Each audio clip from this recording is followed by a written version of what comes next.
Mesdames et messieurs, meilleurs vœux chez vous et bienvenue dans ce grand direct à la une de l'actualité. Situation sécuritaire en République démocratique du Congo inquiète l'Église catholique. Les frontières entre la RDC, la RCA et le Soudan du Sud connaissent l'activisme des groupes armés appelés LRA, alerte l'Église catholique. Et puis, une double cérémonie a été organisée dans la salle polyvalente des Campi à Boma ce vendredi 30 décembre 2022 par le Conseil provincial de l'Ordre de médecins. Il s'agit de la prestation des serments des nouveaux médecins et l'échange de vœux. Autre chose, le coordonnateur de la Fondation Horizon, Andy Mafuta Mabuku, a fait ce vendredi 30 décembre un don des vivres aux veuves et personnes des troisième âge du village Chala et de la cité UCK pour leur permettre de bien passer les moments des festivités des Nouvel An. Voilà tout pour le titre de ce journal. Bienvenue, mesdames et messieurs.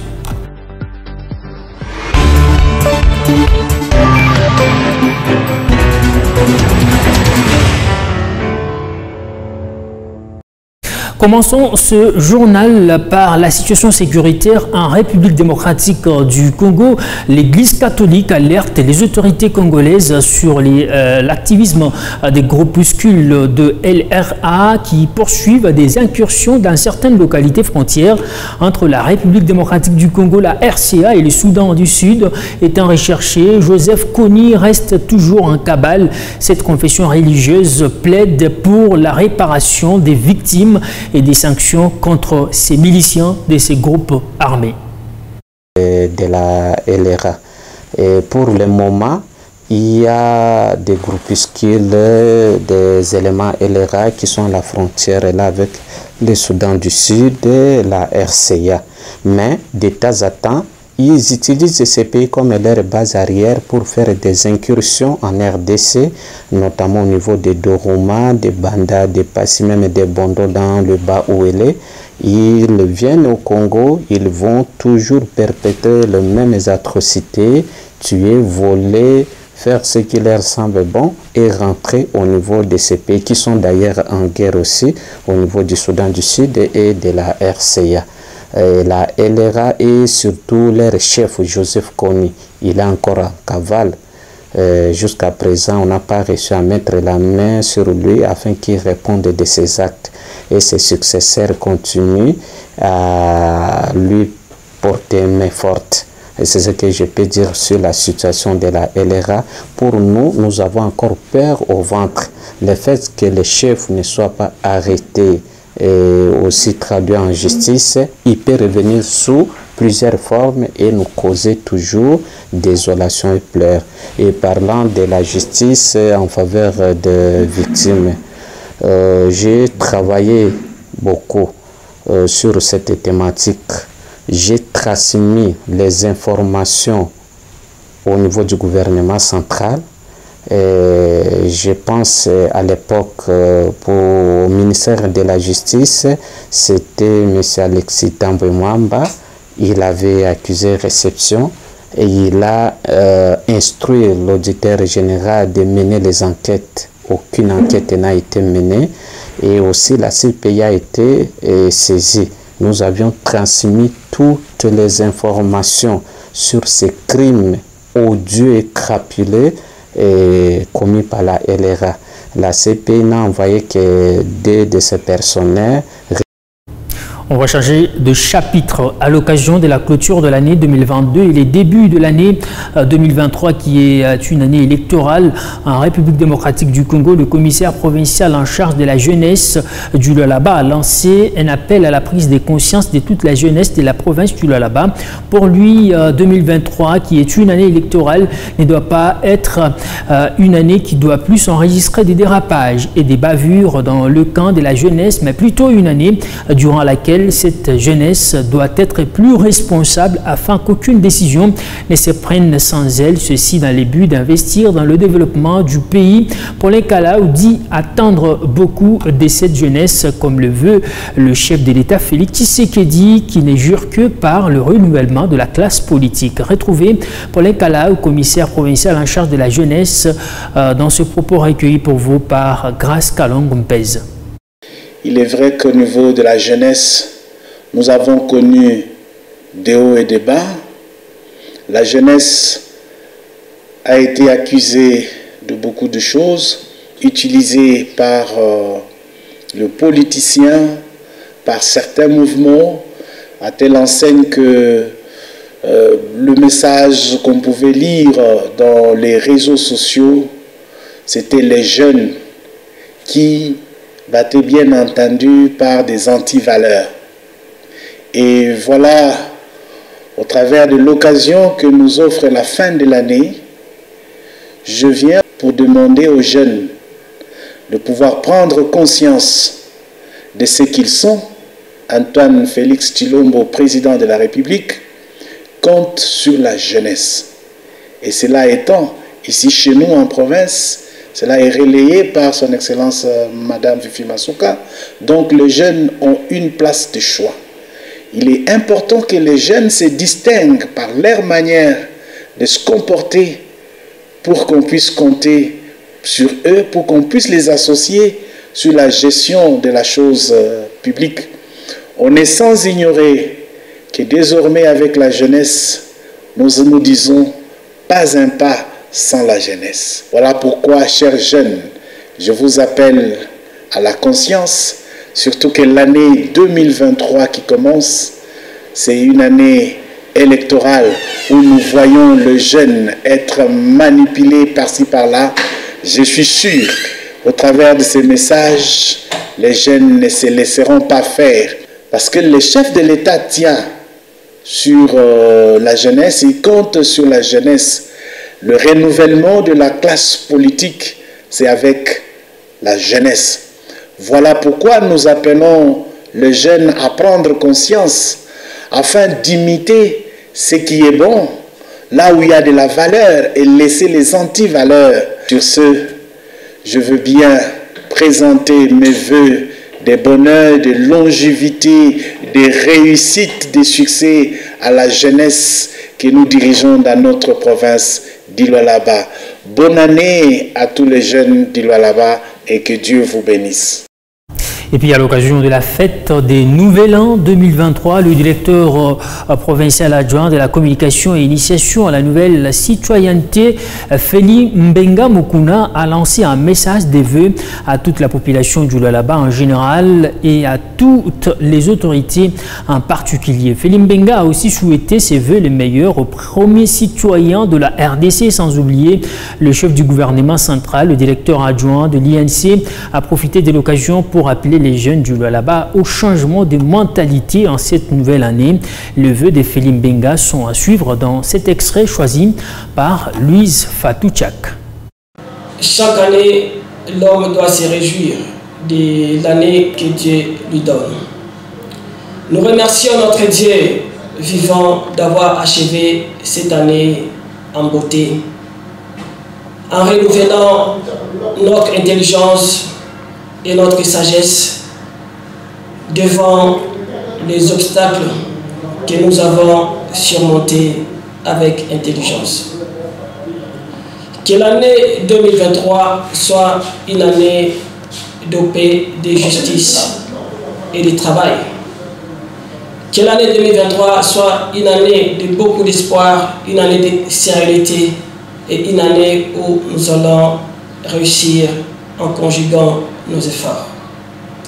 Nous présentons nos vœux les meilleurs de prospérité, de longévité à notre président, le chef de l'État, Félix Antoine Tshisekedi Tshilombo, pour ses efforts manifestes de faire de la RDC un État digne de grandeur. Nous lui rassurons notre soutien indéfectible pour 2023. Nous présentons également nos vœux les meilleurs à notre gendarme provincial, Madame le vice-gouverneur et gouverneur assumant l'intérim Fifi Masuka Saini. À tous les jeunes, vous avez notre soutien pour 2023. 2022 s'achève.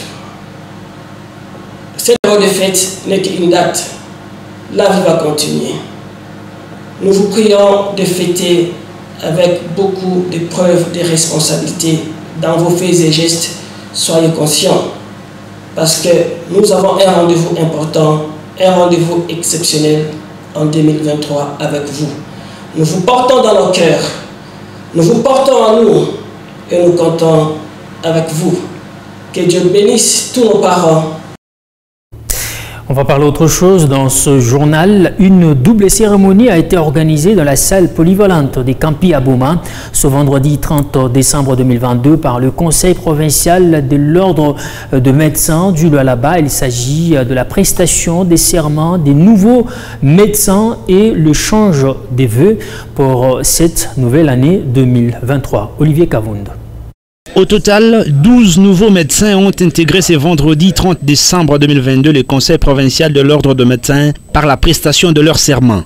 Le président de l'Ordre, le docteur Nyembo Kazimoto, a dans son mot invité les impétrants au respect de la déontologie. Les nouveaux médecins vont prêter serment d'Hippocrate qui fixe les obligations morales et éthiques liées à l'exercice de l'art de guérir.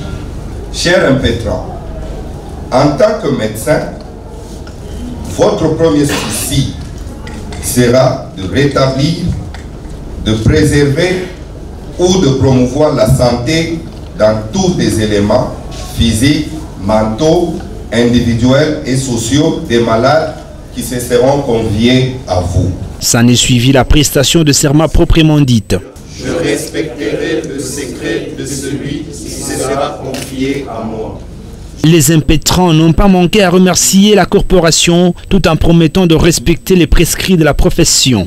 Le secrétaire du Conseil provincial de l'Ordre de médecins prend acte de la cérémonie du jour par la lecture d'un procès verbal. Il a été dressé le présent procès verbal signé par nous, président et secrétaire du Conseil provincial de l'Ordre des médecins, ainsi que par les impétrants au jour, mois et en ci-dessous. Les ministres provinciaux de la Santé, Espérant Mouzakam, félicitent vivement les impétrants et les invitent à mettre la main à la pâte afin de dénoncer les faux médecins.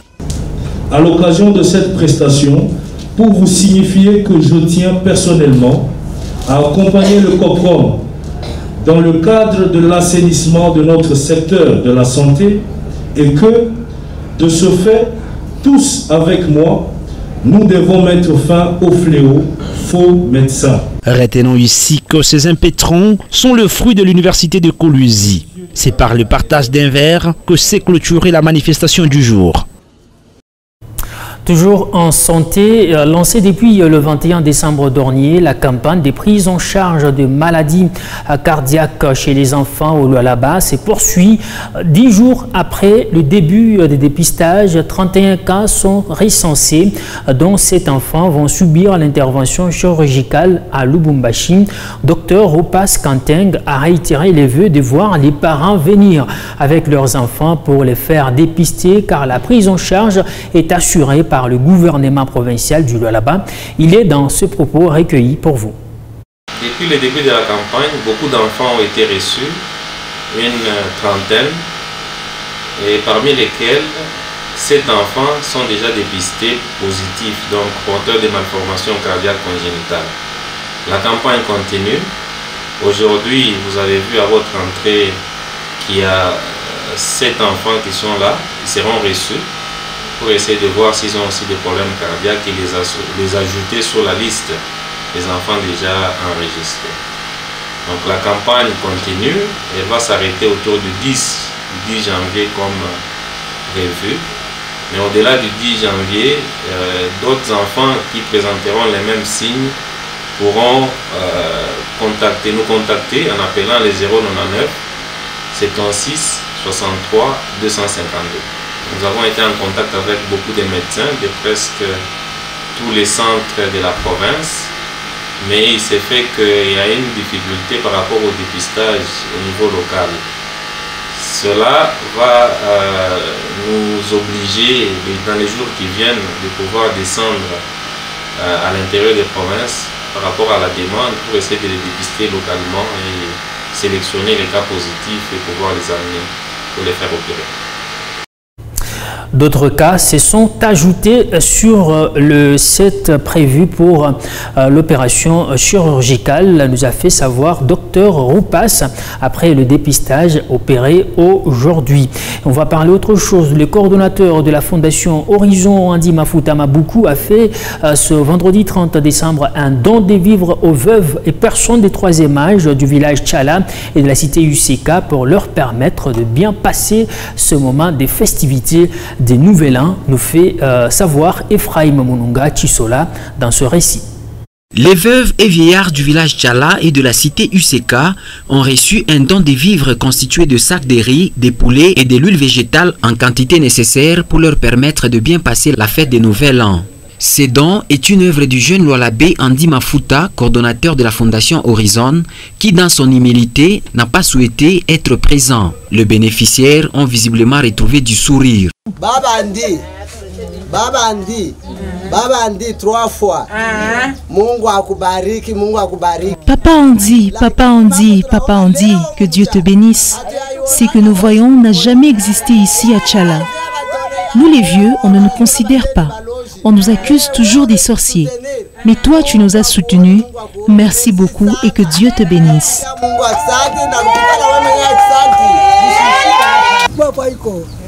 Mungu mbariki.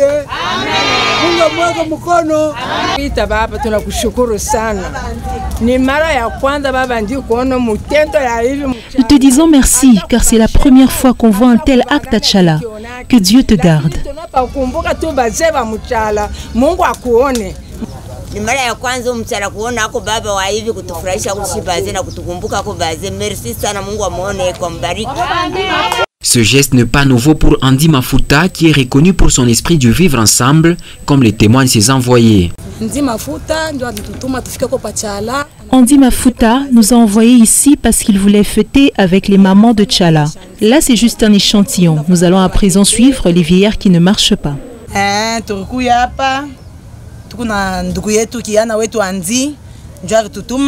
Notre frère Andy Mafuta voulait partager le présent ici avec les vieilles mamans et les veuves. Les bénéficiaires sont reconnaissants, lui demandant de ne pas s'arrêter ici. Les bénéficiaires ont manifesté leur joie, exhibant quelques pas de danse en l'honneur du bienfaiteur Andy Mafuta.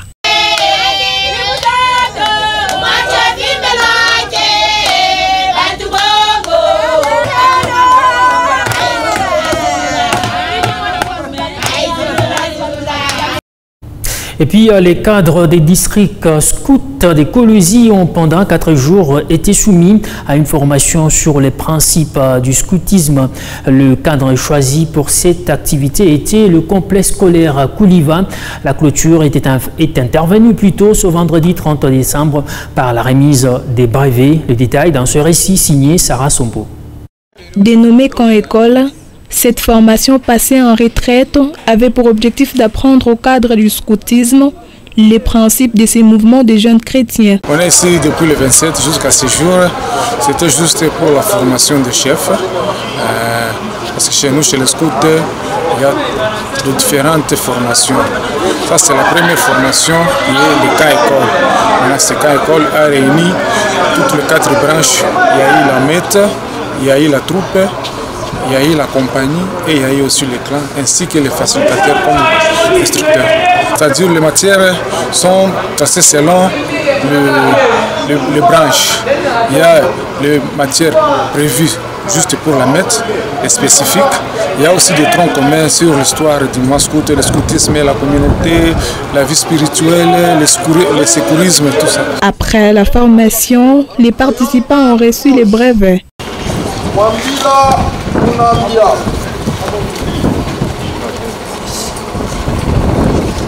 Quand on vous appelle, vous répondez.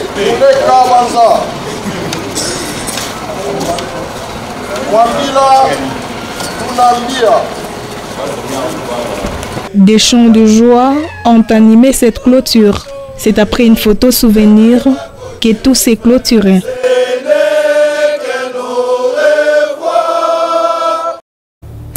Et puis, à l'Assemblée provinciale du Lualaba, il y a eu clôture le jeudi de la session parlementaire de septembre. La cérémonie s'est déroulée en présence des membres du gouvernement provincial. Les deux autres invités, la session de septembre a été fructueuse pour cet organe délibérant du Lualaba qui a voté plusieurs édits, nous dit Teddy Dizamba.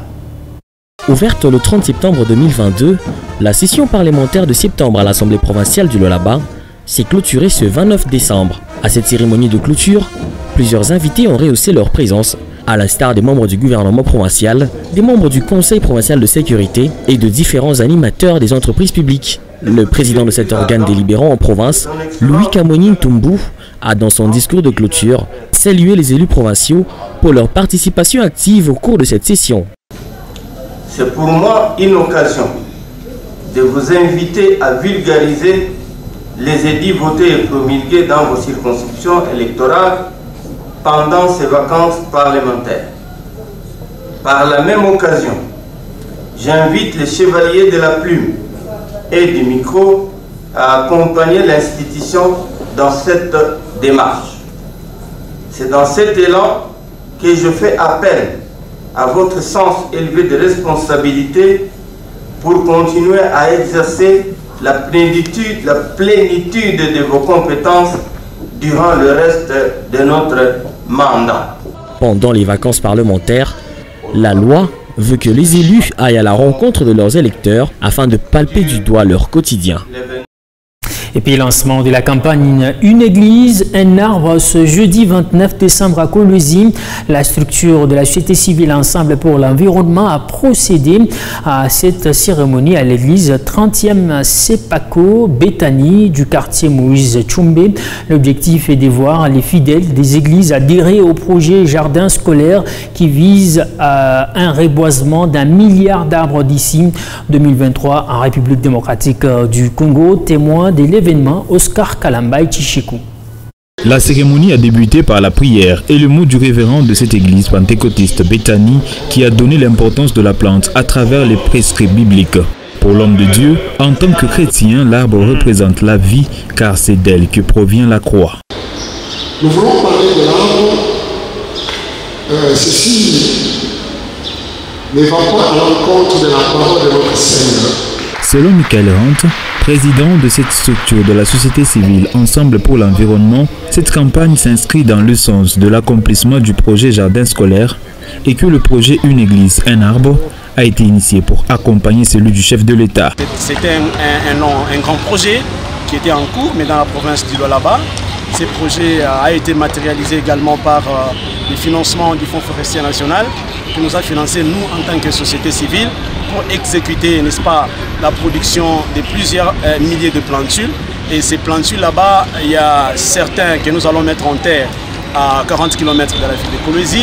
Et nous avons pensé aussi prendre une partie pour reboiser notre ville, parce que notre ville est vraiment en grande nécessité d'avoir beaucoup de plantes. C'est pourquoi vous voyez que nous sommes venus aujourd'hui en ces lieux, dans cette église de 30e Sepako, pour lancer cette campagne. Par la même occasion, il a invité les représentants des autres églises qui seront visés à faire preuve d'hospitalité. Et nous allons venir dans vos églises, dans vos parcelles, planter des arbres gratuitement. Et ce que nous vous demandons, c'est de prendre soin de ces arbres et de mobiliser les fidèles, de les sensibiliser, n'est-ce pas, à la culture, à l'éducation environnementale, de protéger l'environnement. Cette campagne ira jusqu'à plus de 40 km de la ville de Kolwezi, a fait savoir Michael Hunt. À cette occasion, le gouvernement provincial a été invité à accompagner ce projet à intérêt général. Et puis, les pluies de ce dernier jour à Kolwezi, comme dans le territoire voisin des Muchachas, sont à la base de plusieurs conséquences comme les débordements des eaux ou pire encore l'écroulement des maisons d'habitation, entre lenteur dans l'exécution des travaux de canalisation, multiplicité des entreprises sur un même chantier ou tout simplement l'abandon des autorités. Les victimes désespérées tentent encore de lancer un appel au pouvoir public pour une solution durable par rapport à ce dossier.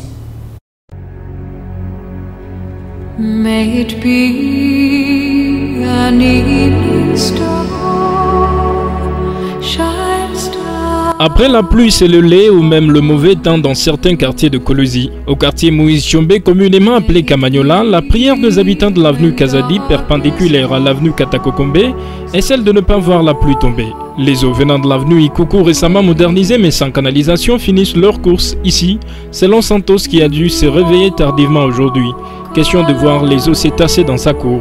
Avenue Ikuku, après avoir kuitengeneza, barishinda kukanalize bien mai. Banafika katikati ya avenue Ikuku, banafanya bizi mwa kule chini. Ile bizi kunafanya kama mai inakuya ya mingi yote, iko na jidirige. Après la modernisation de l'avenue Ikuku, les eaux n'ont pas été bien canalisées. Il y a une buse qui ne peut pas contenir les eaux qui déferlent sur l'avenue Kazadi. Il nous faut attendre 2 heures après la pluie pour sortir de nos maisons. Parce que même les eaux de Jolicite arrivent jusqu'ici. Juste canalisation barifanya mubaya mu Ikuku, ile inafanya mai yote ya mvula. Haina paka ya Mkamanyola na ile inatoka kote ya Jolicite. Yote kunatelemuka inafika Mkazadi. Ndipo na mnaona hata depuis mvula risha depuis zamani mais mai kupaka natelemuka mbalabala. Pour contenir ces eaux, avec le moyen du bord, ses habitants essayent de les canaliser avec de sacs de sable. Peine perdue, car rien n'a pu faire obstacle aux eaux qui débordent aussi de canalisation de Katakokombe, visiblement trop étroite. Par rapport à l'avenue Kazadi, nous souffrons. Oui, pourquoi? Parce que vous avez vu vous-même, vous venez de le constater, c'est toute une rivière. Imaginez-vous pendant la nuit si nous dormons. Et que, vous savez que l'eau n'a pas de barrière. Ça fait faire écouler tous ces sacs qu'on a mis pour la protection afin que l'eau ne puisse pas entrer dans nos parcelles. Dans cette cour commune, la propriétaire de la parcelle n'en peut plus. Veuve de son état civil, elle est fatiguée de promesses venant des autorités. Elle risque de perdre sa parcelle, son seul bien de valeur.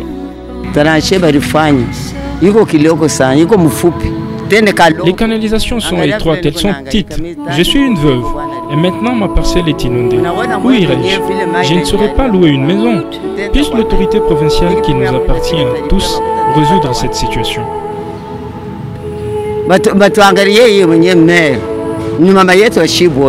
À Jolicite, notre quartier construction un peu plus moderne, le risque est celui de perdre tout ce qu'on a investi, comme sur l'avenue Dr Scotty, où cet hôtel qui a perdu ses murs des soutènements ne tient plus qu'à un fil. Pareil sur l'avenue Deoda Kapenda, où de passerelles de fortune sont installées pour permettre l'accès aux parcelles. Quoi qu'il en soit, Hervé, qui travaille comme maçon, risque de voir tous ses efforts perdus à cause de canalisations non achevées depuis 3 mois et qui sont devenues des têtes d'érosion. Situation inafanyika pa ni mvula ile ya jana. Ile mvula ya jana ilikuwa ni mingi sana. Tualamuka na shibusubi tualapa au mshamtie mais tualamuka busubuhi. Tuangalia déjà érosion qui chokachika déjà ibambashi clôture mais chopita déjà fissure. La pluie de cette nuit était grande. Nous nous sommes rendus compte le matin qu'elle était roncédée, la clôture s'est affaissée. Depuis qu'ils ont pratiqué cette canalisation et ne l'ont pas achevée, les eaux l'agrandissent et cela est favorisé aussi par la qualité du sol de Jolicite qui est fait du sable. Il est grand temps de résoudre ceci. Avant, il n'y avait pas ce type de canalisation, on vivait en paix. Sinon, ce quartier n'existera plus à l'avenir.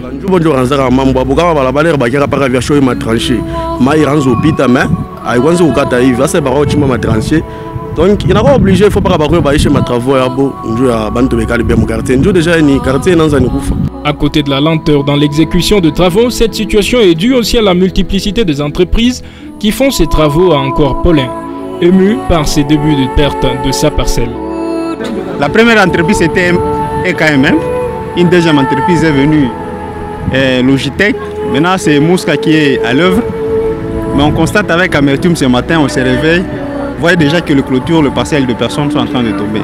Là on ne demande pas une clémence, quelqu'un. C'est de notre droit que nous demandons qu'on vienne arranger la route. On ne peut pas supplier quelqu'un parce que c'est la responsabilité de l'État de prendre en charge ses administrés. Janvier et février sont des périodes de pluie régulières à Kolosi. Le risque reste donc au bout du nez. Il est donc urgent que le pouvoir public pose un geste salvateur en faveur de cette population. C'est par ces cris de détresse des populations des différents quartiers des